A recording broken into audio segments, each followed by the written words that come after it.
ನೇರ ಪ್ರಸಾರದ ದೃಶ್ಯದಲ್ಲಿ ಮೈಸೂರಿನ ಅರಮನೆಯ ವೈಭವೋಪೇತ ದೃಶ್ಯಗಳನ್ನು ಗಮನಿಸ್ತಾ ಇದ್ದೀರಿ. ಮೈಸೂರಿನ ಅರಮನೆ ಸರ್ವದಿನದಲ್ಲೂ ಕೂಡ ಇಷ್ಟೇ ವೈಭವವಾಗಿ ಕಾಣುತ್ತೆ.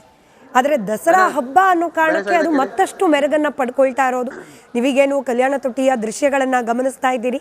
11:30ಕ್ಕೆ ನಿಗದಿಯಾಗಿರುವ ಶುಭ ಲಗ್ನದಲ್ಲಿ ಇದೇ ಜಾಗದಲ್ಲಿ ಆಯುಧ ಪೂಜೆಯನ್ನು ನೆರವೇರಿಸುವವರಿದ್ದಾರೆ ಮೈಸೂರಿನ ಹಾಲಿ ಮಹಾರಾಜರು.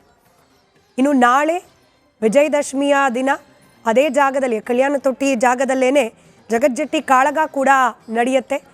ಇನ್ನು ಖಾಸಗಿ ದರ್ಬಾರ್ ನಡೆಯುವ ಜಾಗ, ಖಾಸಗಿ ದರ್ಬಾರ್ ನಂತರದಲ್ಲಿ ಮೈಸೂರಿನ ಇದೇ ಅರಮನೆ ಒಳಗಡೆ ಪಾರಂಪರಿಕ ದಸರಾ ಆಚರಣೆಯ ಭಾಗವಾಗಿ ಕೆಲ ಪೂಜೆ ಪುನಸ್ಕಾರಗಳನ್ನು ಕೂಡ ನೆರವೇರಿಸ್ತಾ ಹೋಗ್ತಾರೆ. ನೀವು ದೃಶ್ಯದಲ್ಲಿ ಗಮನಿಸ್ತಾ ಇದ್ದೀರಿ. ಇದೀಗ ಈ ಆಯುಧ ಪೂಜೆಗೆ ಸಿದ್ಧತಾ ಭಾಗವಾಗಿ ಅರಮನೆಯ ಸಿಬ್ಬಂದಿಗಳು ಅಲ್ಲಿಗೆ ಆಗಮಿಸ್ತಾ ಇರೋದು.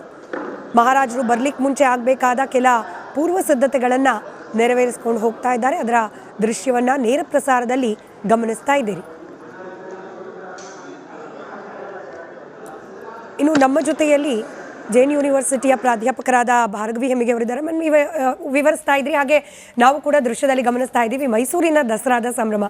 ಆದರೆ ಇದು ನೀವು ಆಗ್ಲೇ ಹೇಳ್ತಾ ಇದ್ದಾಗೆ ಶ್ರೀರಂಗಪಟ್ಟಣದಲ್ಲಿ ಪ್ರಾರಂಭ ಆಗಿದ್ದು ಅಂತ, ಅಲ್ಲಿಂದ ಮೈಸೂರಿಗೆ ವರ್ಗಾವಣೆ ಆಗಿದೆ.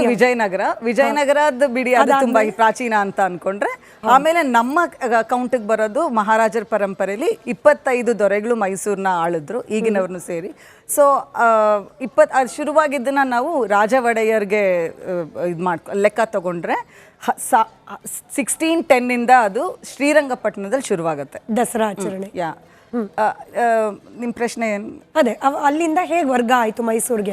ಅಂದ್ರೆ 1610 1799 ವರೆಗೂ ಶ್ರೀರಂಗಪಟ್ಟಣದಲ್ಲೇನೆ ದಸರಾ ಆಚರಣೆ ಆಯ್ತು. ಅಂದ್ರೆ ಆಲ್ಮೋಸ್ಟ್ 200 ಇಯರ್ಸ್ ಅಂತ ನಾವು ಇಟ್ಕೋಬಹುದು.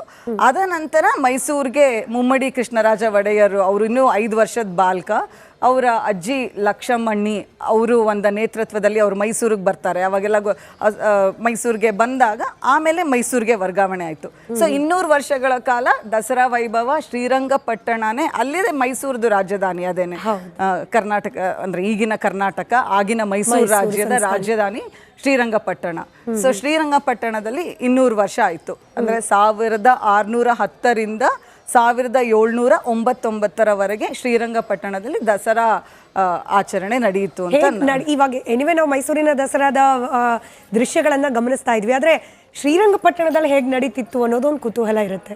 ಶ್ರೀರಂಗಪಟ್ಟಣದಲ್ಲಿ ಹೆಂಗೆ ನಡೀತಿತ್ತು ಅಂದ್ರೆ, ನಾ ಹೇಳ್ದಂಗೆ ಅದರ ಒಂದು ರೆಫರೆನ್ಸು ನಮಗೆ ಸಿಗೋದು ಶ್ರೀರಂಗಪಟ್ಟಣದ ಮಹಾನವಮಿಯ ಆಚರಣೆ. ನಿಮಗೆ ದಸರಾದು ಮಹಾನವಮಿ ಆಚರಣೆ ಬಗ್ಗೆ ನಾವು ಮಾತಾಡ್ಬೇಕಲ್ವಾ? ಸೊ ಮಹಾನವಮಿ ಅಲ್ಲಿ ಯಾವ ಥರ ನಡೆಸ್ತಾ ಇದ್ರು ಅಂದರೆ, ನಾ ಹೇಳ್ದಂಗೆ ನರಸಿಂಹ ಕಂಠೀರವ ಅವರ ಒಂದು ಜೀವನ ಚರಿತ್ರೆನ ದಾಖಲು ಮಾಡಿದಾರಲ್ಲ, ಅದರಲ್ಲಿ ಅದರ ಒಂದು ವಿಶೇಷ ಉಲ್ಲೇಖನ ಇದೆ.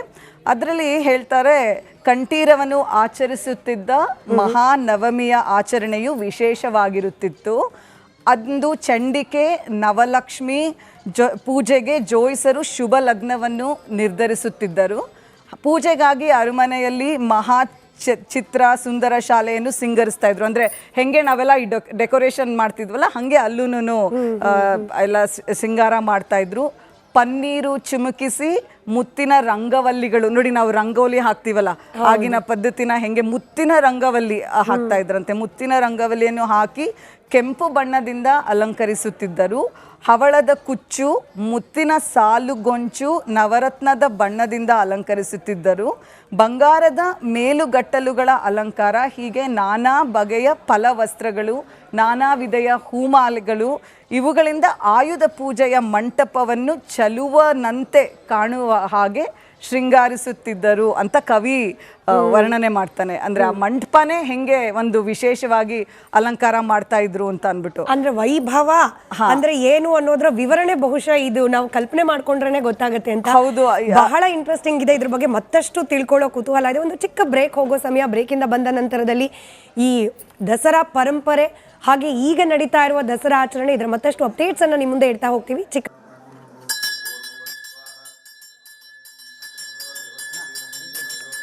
ನೇರ ಪ್ರಸಾರದ ದೃಶ್ಯದಲ್ಲಿ ಮೈಸೂರಿನ ಅರಮನೆಯ ವೈಭವೋಪೇತ ದೃಶ್ಯಗಳನ್ನು ಗಮನಿಸ್ತಾ ಇದ್ದೀರಿ. ಮೈಸೂರಿನ ಅರಮನೆ ಸರ್ವದಿನದಲ್ಲೂ ಕೂಡ ಇಷ್ಟೇ ವೈಭವವಾಗಿ ಕಾಣುತ್ತೆ.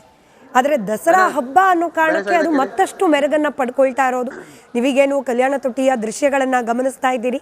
11:30ಕ್ಕೆ ನಿಗದಿಯಾಗಿರುವ ಶುಭ ಲಗ್ನದಲ್ಲಿ ಇದೇ ಜಾಗದಲ್ಲಿ ಆಯುಧ ಪೂಜೆಯನ್ನು ನೆರವೇರಿಸುವವರಿದ್ದಾರೆ ಮೈಸೂರಿನ ಹಾಲಿ ಮಹಾರಾಜರು. ಇನ್ನು ನಾಳೆ ವಿಜಯದಶಮಿಯ ದಿನ ಅದೇ ಜಾಗದಲ್ಲಿ ಕಲ್ಯಾಣ ತೊಟ್ಟಿ ಜಾಗದಲ್ಲೇ ಜಗಜ್ಜಟ್ಟಿ ಕಾಳಗ ಕೂಡ ನಡೆಯುತ್ತೆ. ಇನ್ನು ಖಾಸಗಿ ದರ್ಬಾರ್ ನಡೆಯುವ ಜಾಗ, ಖಾಸಗಿ ದರ್ಬಾರ್ ನಂತರದಲ್ಲಿ ಮೈಸೂರಿನ ಇದೇ ಅರಮನೆ ಒಳಗಡೆ ಪಾರಂಪರಿಕ ದಸರಾ ಆಚರಣೆಯ ಭಾಗವಾಗಿ ಕೆಲ ಪೂಜೆ ಪುನಸ್ಕಾರಗಳನ್ನು ಕೂಡ ನೆರವೇರಿಸ್ತಾ ಹೋಗ್ತಾರೆ. ನೀವು ದೃಶ್ಯದಲ್ಲಿ ಗಮನಿಸ್ತಾ ಇದ್ದೀರಿ. ಇದೀಗ ಈ ಆಯುಧ ಪೂಜೆಗೆ ಸಿದ್ಧತಾ ಭಾಗವಾಗಿ ಅರಮನೆಯ ಸಿಬ್ಬಂದಿಗಳು ಅಲ್ಲಿಗೆ ಆಗಮಿಸ್ತಾ ಇರೋದು. ಮಹಾರಾಜರು ಬರ್ಲಿಕ್ಕೆ ಮುಂಚೆ ಆಗಬೇಕಾದ ಕೆಲ ಪೂರ್ವ ಸಿದ್ಧತೆಗಳನ್ನು ನೆರವೇರಿಸ್ಕೊಂಡು ಹೋಗ್ತಾ ಇದ್ದಾರೆ. ಅದರ ದೃಶ್ಯವನ್ನು ನೇರ ಪ್ರಸಾರದಲ್ಲಿ ಗಮನಿಸ್ತಾ ಇದ್ದೀರಿ. ಇನ್ನು ನಮ್ಮ ಜೊತೆಯಲ್ಲಿ ಜೈನ್ ಯೂನಿವರ್ಸಿಟಿಯ ಪ್ರಾಧ್ಯಾಪಕರಾದ ಭಾರ್ಗವಿ ಹೆಮ್ಮಿಗೆ ಅವರಿದ್ದಾರೆ. ನೀವು ವಿವರಿಸ್ತಾ ಇದ್ರಿ, ಹಾಗೆ ನಾವು ಕೂಡ ದೃಶ್ಯದಲ್ಲಿ ಗಮನಿಸ್ತಾ ಇದ್ದೀವಿ ಮೈಸೂರಿನ ದಸರಾದ ಸಂಭ್ರಮ.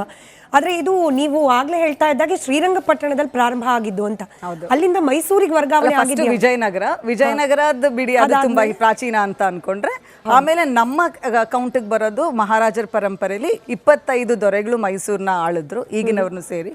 ಸೊ ಅದು ಶುರುವಾಗಿದ್ದನ್ನ ನಾವು ರಾಜ ಒಡೆಯರ್ಗೆ ಲೆಕ್ಕ ತಗೊಂಡ್ರೆ 1610 ಅದು ಶ್ರೀರಂಗಪಟ್ಟಣದಲ್ಲಿ ಶುರುವಾಗುತ್ತೆ ದಸರಾ ಆಚರಣೆ.